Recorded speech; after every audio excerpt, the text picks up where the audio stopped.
grabe talaga nangyari ngayon sa abot kamay na pangarap na kung saan pinakita na nga ang episode para bukas. O ito nga yung teaser. Yes guys, unang-unang pinakita nga na ito nga si Doc Lindon at kasama nga si Annalyn na kung saan gusto nila talagang makita itong si Lynette.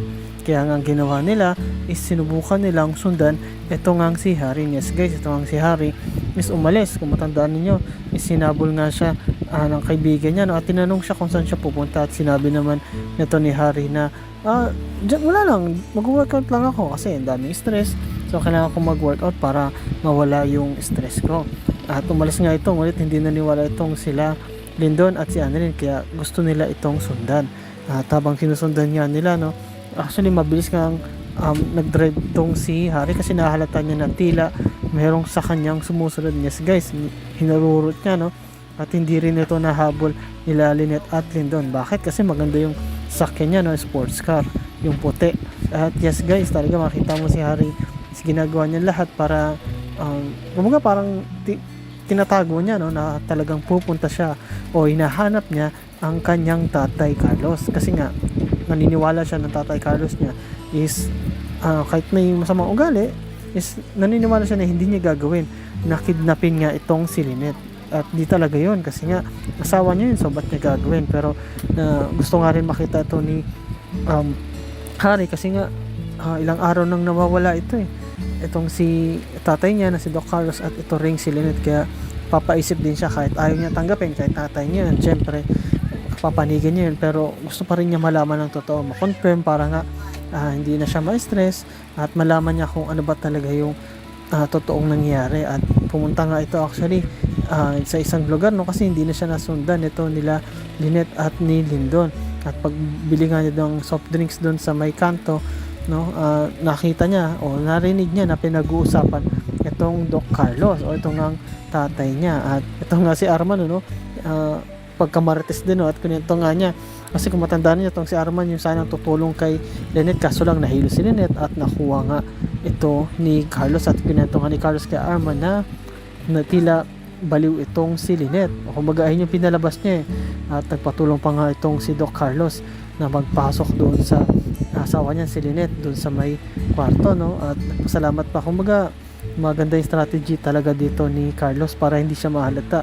Gagawa niya ng kwento ng asawa niya, tapos babait-baitan siya. Ayun naman yung ginagawa niya at doon siya magaling, doon siya sanay. At napaniwala nga niya itong si Arman, kaya chinika niya to, minartes niya to sa kanyang mga tropa doon sa may kanto. Pero narinig yun ni Harry at sabi pa nga niya na, excuse me, tatay o si Doc Carlos ba yung nag-uusapan ninyo o yung tatay ko? And then sinabi nila Arman na, oh, bakit, kilala mo ba siya? Then sinabi ni Harry, oh, kilala ko siya, actually pumunta nga ako doon bakit, ano bang nangyari? At kunento nga ni Arman yung nakita niya at nasaksihan niya na ito nga na si Lynette o si Ma'am Ganda na tinatawag ni Arman ay tila nababaliw. At buti na lang nandun si Boss Doc na itong si Doc Carlos na para alaga ng asawa niya, ngunit hindi natin alam na iba pala yung ginagawa nito ni Carlos. And yes guys, pinakita nga dito na itong si Carlos is ayaw na sa kanya ni Lynette, no. Sabi nga ni Lynette na gusto ko nang umalis dito, ngunit itong si Carlos hindi siya pumapayag na mawala si Lynette. Bakit? Kasi unang-una mahal niya ito at ayaw niya talaga itong saktan at gusto nga niya na mapakasama lang at ayaw niya din na ito na makusap ang kanyang anak kasi pag nangyari isusumbong siya, no, isusuplong siya. At pag nangyari yun, syempre makukulong itong si Carlos at mapapahiya siya sa lahat ng tao at ayaw niya mangyari yun. Kaya nga kinakaptive niya o kinikidnap niya itong si Lynette para wala itong masabi na kahit na sino. And yes guys, ito nga pinakita na talagang nainis na si Lynette, ayaw niya na kay Carlos at nagagalit na rin itong si Carlos kasi ayaw nga tumigil o tumahimik nito ni Lynette. At hanggang sa nasaktan nga ni Carlos itong asawa niya. Yes guys, no, kawawa talaga si Lynette. Sabi ni Lynette, aalis ako dito, gagawa ko ng paraan para makatakas ako. Ngunit sinabi ni Carlos na hindi mo magagawa yan. Bakit? Dahil dito ka lang. At ang ginawa nga ni Carlos is sinuntok niya dito sa sikmura itong si Lynette, no, pinagsusuntok niya at makita mo si Lynette na nasa in pain siya, kumbaga masakit yung ginawa niya kasi sinikmurahan ba naman makita mo na battered white na itong si Lynette. And yes guys, kawawa naman ito, no? Hindi niya ini-expect kay Carlos yun, kasi ini-expect nga niya na mabait ito at mahal siya, pero nakahalata siya dyan nung bago sila ikasal, sinasaktan na siya, at kahit nung kinasal na sila, ito na yung pinaka worst na ginawa niya. At sigurado nagsisisi na nga ito si Lynette at nagpakasal siya dito kay Carlos na akala niya mabait, ngunit hindi pala, at akala niya rin na magbabago o mapababago niya yung ugali nito, pero hindi. Talagang natatakot na siya na baka siya rin ay mapatay katulad ng ginawa niya dito kay Irene. Yes guys, ito nga pinakita din na nag-uusap nga itong si RJ at itong si Giselle. Yes guys, yung mag-ate nag-uusap do at gustong-gusto nga nilang matulungan itong si Lynette kasi ilang araw nang nawawala hindi nila makita. Talagang suspect nila itong si Doc Carlos, at sabi na nga nag-suggest na nga dito itong si Giselle na bakit ka pahanap na natin o paimbestigahan na natin kung nasan itong si Carlos. Tawag na tayo ng private investigator para dito. At habang nag-uusap nga sila guys, napadaan nga itong anak ni Giselle na si Justin, at sinabi niya na excuse me po, ako po, baka po pwede akong makatulong sa inyo kasi may kakilala akong private investigator na kung saan yun nakaalam kung sino ba itong si Irene na naging asawa pala nito ni Carlos, at malaki ang maitutulong po niya sa inyo. Yes guys, makita natin dito na itong dalawang magkapatid na natutuwa sila kasi gusto silang tulungan ng pamangkin nila. Ito rin si Justin, nakita mo na tila lumambot na yung puso o unti-unti lumalambot ang puso dito sa mga tanyag, lalo na dito sa nanay niya, at gusto niyang tumulong at gusto niya rin tulungan tong si Lynette kasi nga ito yung nanay ni Annalyn, at alam mo naman na mabait itong si Annalyn kay Justin, at si Justin din gustong gusto niya itong si Lynette, kaya gusto niya tulungan na makita ang nanay nito. At samantala guys, dito naman ipinakita na ito ngang si Harry ay nakapunta na doon sa isang kumaga safe house nila, na kung saan nakita nga niya doon si Doc Carlos, yung dad niya.